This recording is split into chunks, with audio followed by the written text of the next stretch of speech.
Bienvenue à la une de ce journal. L'ouverture hier dans la commune de Cocody du séminaire annuel des représentants et directeurs des centres d'assistance technique du Fonds monétaire international en Afrique, des travaux présidés par le chef de l'État ivoirien Alassane Ouattara. Toujours en Côte d'Ivoire, bientôt d'importants changements dans le secteur des écoles de conduite. Il s'agit pour le ministère des Transports d'assainir et moderniser ce milieu pour l'année 2019. Enfin, début aujourd'hui des travaux du 49e Forum économique mondial de Davos en Suisse. Bonjour à toutes et à tous. Pour commencer, l'ouverture hier du séminaire des représentants et directeurs des centres d'assistance technique du Fonds monétaire international en Afrique. Les travaux se sont déroulés dans la commune de Cocody en présence du président de la République Alassane Ouattara. L'occasion pour le chef de l'État ivoirien de plaider en faveur de plus de flexibilité de cette institution internationale dans la mise en œuvre des différents programmes avec les pays africains. Les temps forts de cette cérémonie avec Viviane Haïm. Réunis pour la première fois à Abidjan, le séminaire des représentants et directeurs des centres d'assistance technique du FMI en Afrique s'est ouvert ce lundi matin à l'Hôtel Ivoire. Institution de Bretton Woods, le Fonds monétaire international finance le développement des pays qui en font la demande à travers des programmes d'investissement et d'assistance technique. Si cette institution financière internationale apparaît incontournable pour le financement du développement des États, ses méthodes sont parfois jugées inadaptées. Invité à l'ouverture de cette rencontre, le chef de l'État ivoirien, le président Alassane Ouattara, a apporté une contribution aux travaux. Lui qui combine la double expérience d'économiste du FMI, où il a occupé les fonctions de directeur Afrique, puis celle de directeur général adjoint, et celle de chef d'État à la barre du développement de son pays. La bonne gouvernance, l'endettement, dans des limites soutenues, l'appropriation des programmes du FMI et leur flexibilité, l'intégration régionale, autant de préoccupations sur lesquelles le chef de l'État ivoirien s'est ouvert devant les experts du FMI. L'Afrique va mieux. Je ne dirais pas que c'est grâce au programme avec le fonds, mais c'est une meilleure acceptation du dialogue avec le FMI et la nécessité de tenir compte quand même de la vision des responsables, mais également une meilleure formation des cadres africains. Et ça, c'est quelque chose à laquelle le Fonds monétaire a grandement contribué. Donc je voudrais vous dire à quel point nous sommes reconnaissants pour cette bonne relation et également la continuité du programme que nous avons eu avec vous pendant 8 ans. Nous n'arrêtons pas de le dire d'ailleurs aux autres pays de l'UEMOA, qu'ils doivent tout faire pour essayer d'avoir des équipes avec des gens qui ont une bonne connaissance de ces questions, donc les institutions de Bretton Woods. L'appropriation est quelque chose d'essentiel de mon point de vue. Vous savez, les pays africains en général, il y a beaucoup de rigidité, que ce soit dans l'administration, que ce soit dans l'économie elle-même, que ce soit dans les mentalités, même dans le secteur privé. Et alors, quand il y a des bouleversements, il faut vraiment que le fonds fasse preuve de flexibilité. C'est très important. Par exemple, je vois aujourd'hui la lutte contre le terrorisme est une préoccupation majeure qui nous est tombée dessus. Nous avons investi des ressources considérables dans ces questions de sécurité. Donc je plaide, il y a un peu plus de flexibilité par rapport à ces dépenses liées à la sécurité. Une contribution qui ouvre à une meilleure compréhension par ces experts des difficultés du terrain. Le président ivoirien a été vivement applaudi. En images, les activités du Premier ministre ivoirien Amadou Gon Coulibaly a présidé aujourd'hui l'ouverture de l'atelier sur l'opérationnalisation de la phase de généralisation progressive de la couverture maladie universelle. La CEMU, faut-il le rappeler, veut assurer aux populations l'accès à des soins de santé de qualité et à moindre coût. Toujours en Côte d'Ivoire, plus de 80 exposants, une cinquantaine de ministres africains en charge de la défense et de la sécurité et plus de 5000 visiteurs aujourd'hui à Abidjan. Ils prennent part à la 5e édition du Salon international de la sécurité et de la défense. Le Shield 2019 va présenter des solutions et équipements dans le domaine, bien sûr, de la sécurité. Les détails avec Abou Sanogo. Une conférence internationale qui réunit à Abidjan des responsables au plus haut sommet des États africains autour du thème des frontières terrestres, maritimes et aériennes vivantes et régulées, conditions du développement de l'Afrique.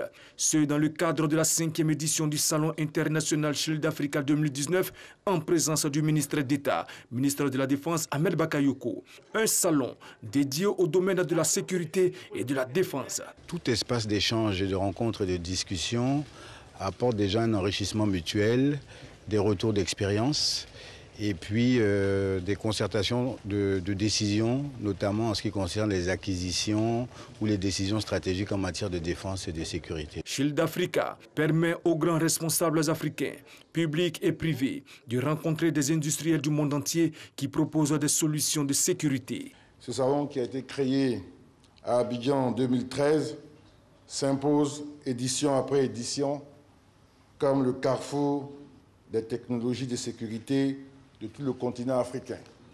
Le gouvernement, en tout cas, soutiendra le développement de Shield Africa, qui est en train de devenir un rendez-vous incontournable en Afrique. Et cette année, le thème de la 5e édition, la protection et le contrôle des frontières, est un thème important et qui est un thème d'actualité pour les enjeux sécuritaires de notre continent.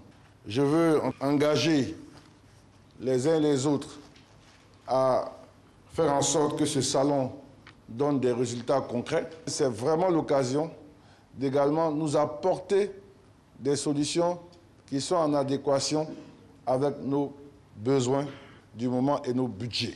La 5e édition de Shield Africa va se tenir du 22 au 24 janvier au sein de l'École nationale de police. Une soixantaine de délégations officielles et au moins 5000 visiteurs professionnels sont attendus à ce 5e salon international.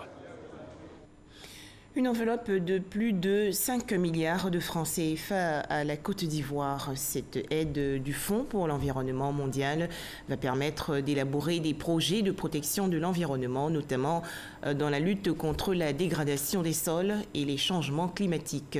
Les explications de Grace Kando et Isabelle Undja.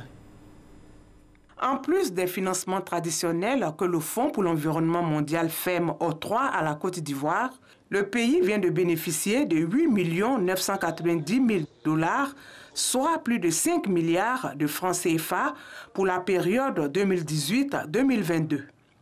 Ces fonds serviront au financement des projets et programmes en tenant compte des priorités du pays, d'où cette rencontre qui réunit l'ensemble des parties prenantes. Les ressources normalement sont destinées au programme de biodiversité, changement climatique et la dégradation des sols.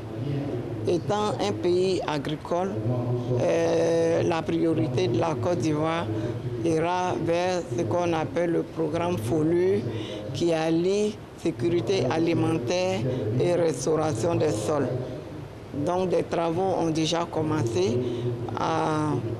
À la fin de cet exercice de renforcement des capacités du Fonds pour l'environnement mondial, nous devons nous retrouver avec des projets concrets que nous devons transmettre au FEM avant la fin de ce mois de janvier. Le Fonds pour l'environnement mondial est un organisme multilatéral qui accorde des aides financières aux pays en développement pour réaliser des projets ayant des impacts positifs sur l'environnement.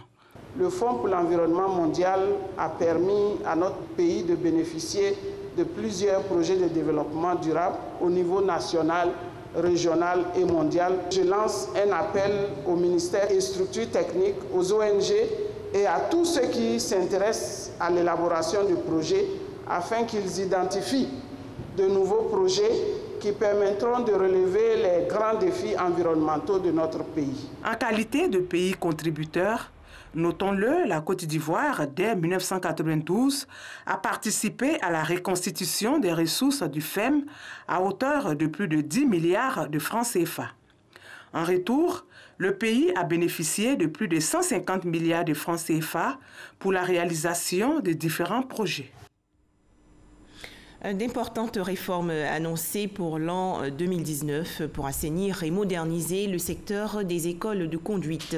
C'est une initiative du ministère des Transports. Lors d'une rencontre, le ministre Amadou Koné a également fait le bilan de ses actions pour l'année précédente 2018. Le point avec Cheikh Koné. Mettre de l'ordre dans le milieu des auto-écoles tout en modernisant les outils de formation et le déroulement des épreuves d'examen pour la délivrance du permis de conduire. Voilà quelques réformes que le ministre des Transports entend engager pour cette année 2019. Un assainissement nécessaire donc, du secteur des auto-écoles s'impose et qui est demandé par les promoteurs d'auto-écoles avec qui nous allons continuer les réformes importantes en ce qui concerne les auto-écoles et la délivrance des permis de conduire, surtout par l'ouverture de 58 centres d'examen théorique modernes à Abidjan et quelques centres d'examen théorique à l'intérieur du pays et l'ouverture de 5 centres d'examen pratique à Abidjan et à l'intérieur du pays pour que les examens de permis ne se fassent plus comme cela se fait aujourd'hui. S'agissant du transport aérien, Amadou Koné a rappelé les performances réalisées par le secteur en 2018, notamment au niveau de l'accroissement du trafic qui a atteint 2 180 000 passagers à décembre 2018. Pour Air Côte d'Ivoire, il a félicité les instances dirigeantes de la compagnie nationale pour les récents résultats enregistrés. La compagnie nationale Air Côte d'Ivoire, avec 780 652 passagers en 2018, contre 717 000 passagers en 2016, occupe désormais donc la place de première compagnie en zone CEDEAO CEMAC, avec environ 54% de part de marché. Le ministre des Transports a par ailleurs démenti toutes les rumeurs faisant cas d'une quelconque privatisation de Air Côte d'Ivoire. Soyez rassurés que nous tenons Air Côte d'Ivoire et il n'est pas pour l'instant question d'une privatisation de Air Côte d'Ivoire, je voulais le dire clairement. Au titre des vols extérieurs, après la desserte de New York, Amadou Koné a annoncé l'ouverture de nouvelles lignes d'ici à fin 2019 à Washington et Montréal, sur le continent américain et à Doha, au Moyen-Orient. Dans l'ensemble, les acteurs du secteur ont salué les réformes et actions prévues pour la redynamisation du secteur des transports. Nous avons compris l'engagement du gouvernement à tout mettre en œuvre pour que le secteur des transports en général se développe, mais particulièrement le secteur du transport routier puisse prendre son envol. Il faut moderniser notre secteur d'activité, surtout au niveau des examens, il faut éliminer le facteur humain qui cause énormément de problèmes. Donc vraiment, ça nous va droit au cœur, ça a modernisé et vraiment, ça a boosté l'auto-école même à l'horizon 2020. Le secteur des transports joue un rôle important dans le développement économique de la Côte d'Ivoire. Sa contribution au PIB oscille entre 7 et 12%. Bientôt des élections professionnelles en Côte d'Ivoire. Il s'agit de déterminer le poids de chaque centrale syndicale et instaurer un dialogue social inclusif. C'est une initiative du ministère de l'Emploi et de la Protection sociale, appuyée par le Bureau international du travail. Les concertations pour préparer ces élections professionnelles se déroulent à Grand Bassam, dans la région du Sud Comoé. Les détails avec Issa Yeo. Quelles organisations syndicales pour porter les intérêts des partenaires sociaux devant le gouvernement? Cette préoccupation est au cœur d'une rencontre à Grand Bassam, organisée par le ministère de l'Emploi et de la Protection sociale, en collaboration avec le Bureau international du travail, BIT. Cette rencontre permettra de mieux organiser le monde syndical en Côte d'Ivoire en termes de représentativité à travers des élections professionnelles. Le dialogue social est dynamique. Nous avons désormais beaucoup d'organisations syndicales et il est fondamental pour nous de procéder à la pesée de la capacité de ces centrales syndicales pour renforcer le dialogue social. Il s'agit pour les autorités de la Côte d'Ivoire de mieux structurer le paysage syndical pour mieux structurer le dialogue social. Et dans ce schéma, naturellement, le BIT est aux côtés des mandants de la Côte d'Ivoire pour les accompagner. Le gouvernement ivoirien tient au renforcement de la démocratie sociale.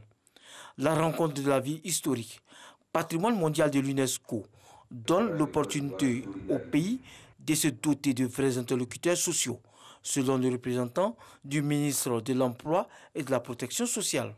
Le challenge qui constitue l'organisation des élections professionnelles en Côte d'Ivoire, s'il est bien compris par le gouvernement et par vous-même, ne saurait être relevé unilatéralement par l'administration.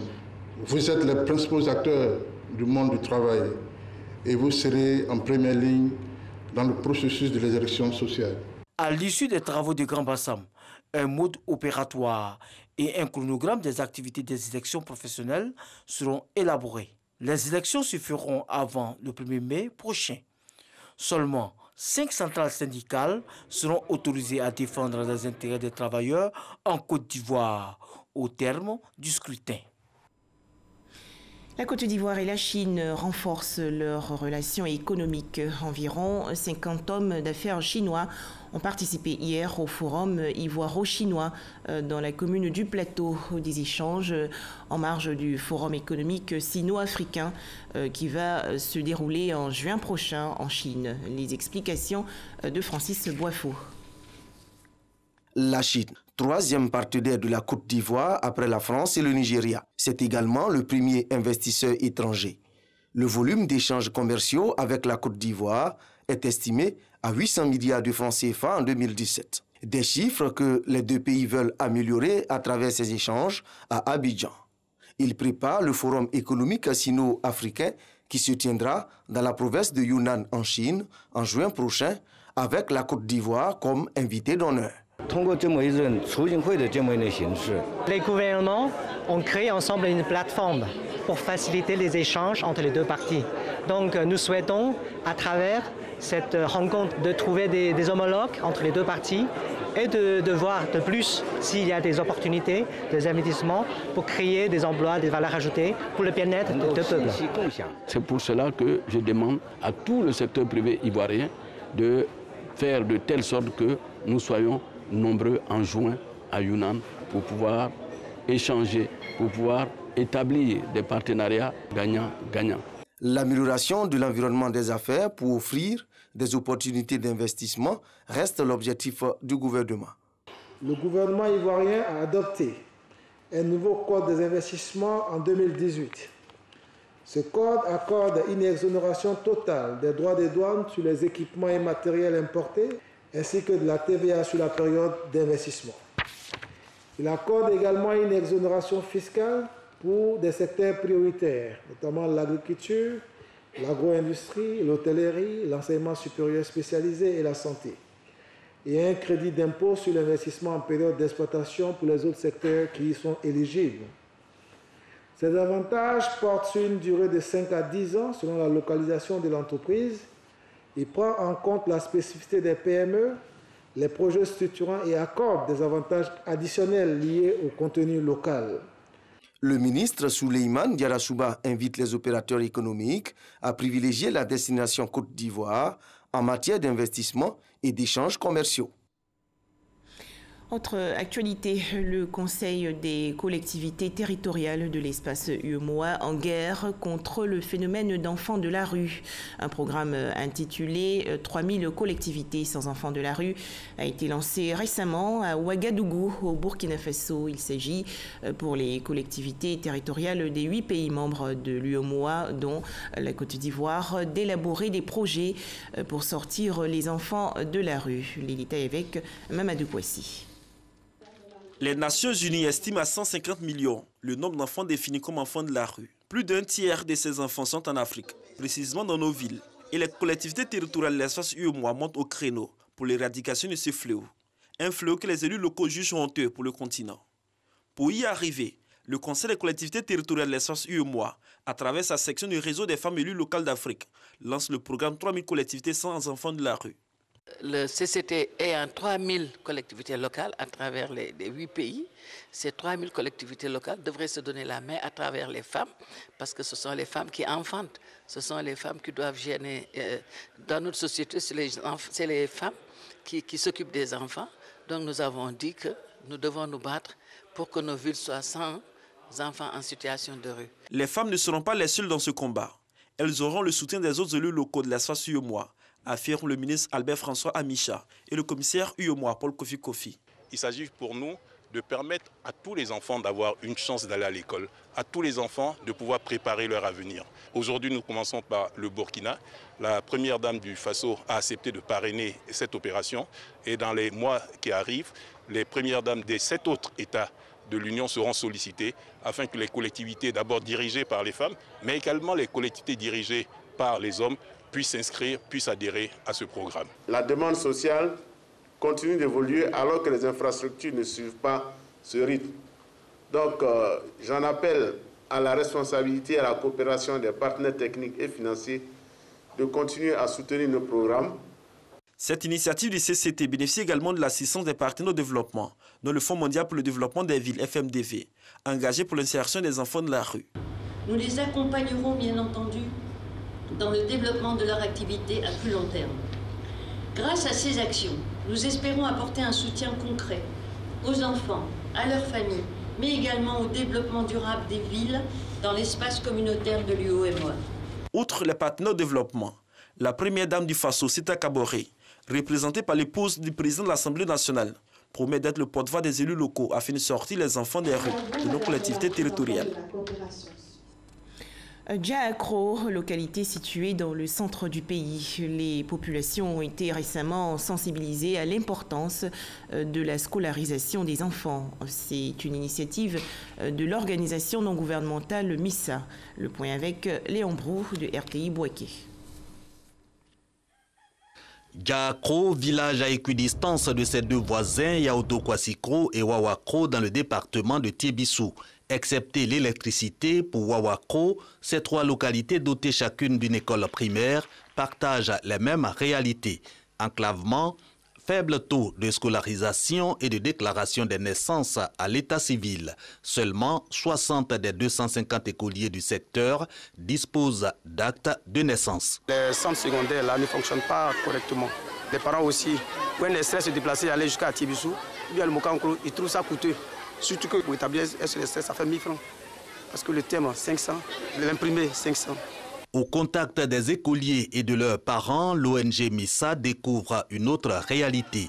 Insuffisance d'enseignants, 9 mètres pour les 15 classes du secteur. N'empêche, les populations sont exhortées à scolariser leurs enfants de 6 à 16 ans. Les arguments de l'ONG, l'école obligatoire avec possibilité de poursuite judiciaire à l'encontre des parents réfractaires. Exhortation aussi à établir pour les écoliers des actes de naissance. Pour passer les examens scolaires, on demande que les enfants aient les extraits de naissance. Même au niveau de l'autonomisation, les fonds qu'on donne aux femmes, on demande aux femmes de donner un certain nombre de dossiers. Et pour établir tous ces actes, elles sont confrontées au problème d'extrait de naissance.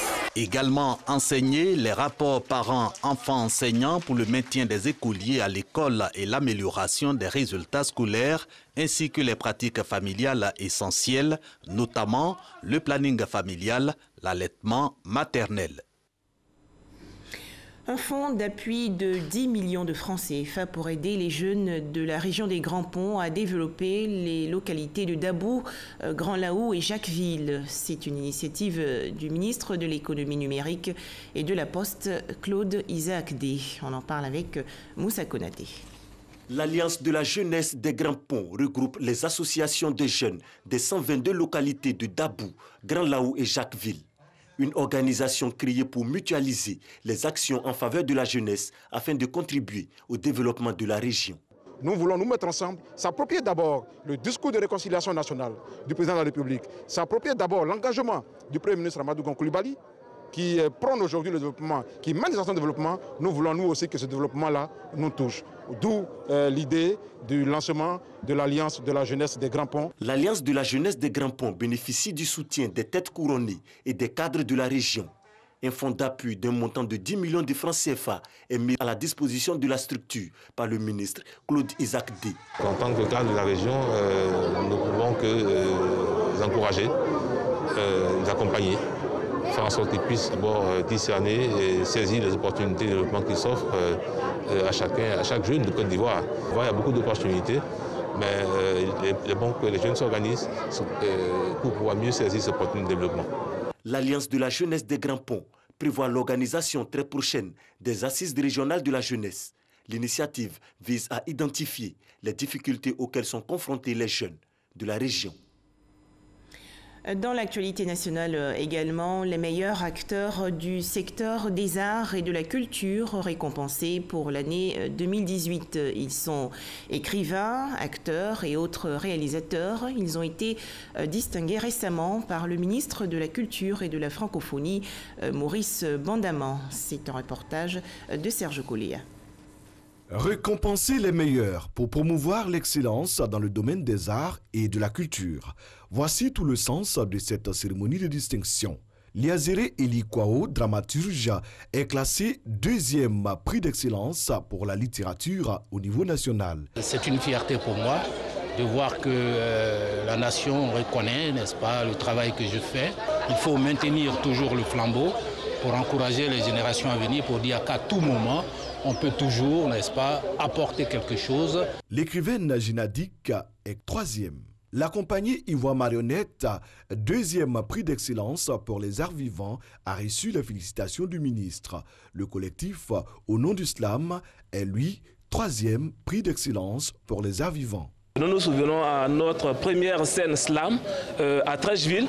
Je crois qu'avec toute la communication faite, nous avons eu 2 personnes comme public. Et aujourd'hui, on arrive à remplir 600 places. Ça n'a pas du tout été facile, mais je pense que tout cela, c'est dû au fait que le slam même est un art porteur de valeur. Dans la catégorie cinéma et art visuel, Dagoleki Ananias, photographe, est 2e prix d'excellence, tandis que Oka Valérie, plasticienne, arrache le 3e prix d'excellence. Chaque lauréat a reçu un trophée et une enveloppe des mains du ministre Maurice Kwaku Bandaman. Cette cérémonie s'inscrit dans le cadre du prix d'excellence institué par le chef de l'État. Direction le nord-est du pays pour suivre le lancement de la première édition du festival Dega. C'est en images. Il s'agit pour le peuple Dega installé dans le département de Bondoukou de faire connaître sa culture au grand public. Hors de chez nous, la République démocratique du Congo, désormais dans l'attente de l'investiture du nouveau président Félix Tshisekedi. La prestation de serment était prévue pour aujourd'hui, mardi, mais la cérémonie devrait plutôt se dérouler après-demain, jeudi 24 janvier. Les crises actuelles, l'urgence climatique et les catastrophes naturelles, des sujets au centre des travaux du 49e Forum économique mondial de Davos en Suisse. Enfin, au Venezuela, 27 militaires appelant à renverser le président de la République, Nicolás Maduro, ont été arrêtés après avoir volé des armes de guerre. Les précisions de Herman Guivet.